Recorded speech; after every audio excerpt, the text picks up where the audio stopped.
Hello, my name is Saeda Washington. I am currently staff at Youth United for Change and alum of Kensington Business Class of 2008. Today I stand here as an alum of Youth United for Change, testifying on the Philadelphia Student Code of Conduct. I'm here to stress to everyone the importance of language within the Code of Conduct. YUC submitted specific language that speaks to non-gender conforming students in schools and was told that it would be looked at next year. However, the Code of Conduct has not been printed yet, so I urge that this language be included now. I am what people consider to be a non-gender conforming person. However, I identify as a lesbian woman. Gender nonconforming refers to people who do not follow other people's ideas or stereotypes about how they should look or act based on the female sex or male sex they were assigned at birth, or what most call a cross-dresser. In 2008, I was excited to be the class president for the second year in a row, as well as a graduated senior. I was even more excited to take my senior photos and participate in prom. However, the day I was scheduled to take my class pictures, I was denied the right to do so in a tuxedo instead of a shawl. I was told by the photographer I was not allowed to do so because of the school's policy.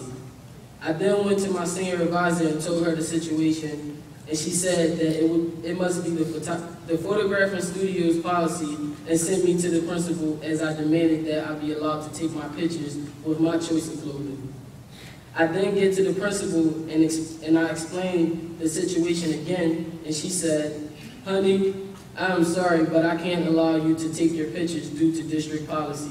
The only way you may take your pictures is if you wear a shawl like the rest of the girls."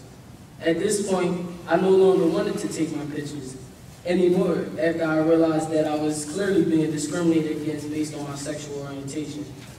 I felt for the first time in my life that I was unable to change my personal situation, but I knew that there was no policy that stated this, and I didn't know that what the process was to fight this, but I knew that it was wrong. I then went to YUC to talk to Andy Perez, the director of YUC. I explained to her the situation, and she was just as furious as I was.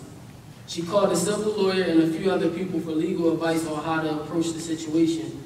She then got on the phone with the photography studio's manager, who apologized as it is in their policy to follow school preferences, and offered to take my pictures at their studio in Ben Salem after I threatened to follow the civil lawsuit. The other option I had was to take my pictures with Kensington Kappa with the permission of their senior advisor, who at the time was a very strong teacher ally of YUC, Ms. Valerie Brayman, who also agreed with me. I'm sorry, there's a typo there.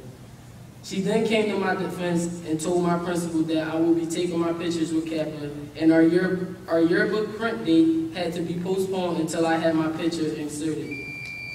Though I was thankful that I was eventually allowed to take my pictures, the damage had already been done. I never purchased my senior pictures, nor have I ever seen proof copies of them.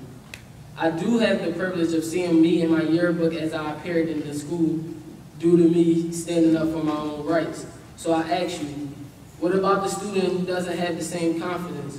What about the student who doesn't know about the process or how to handle that situation?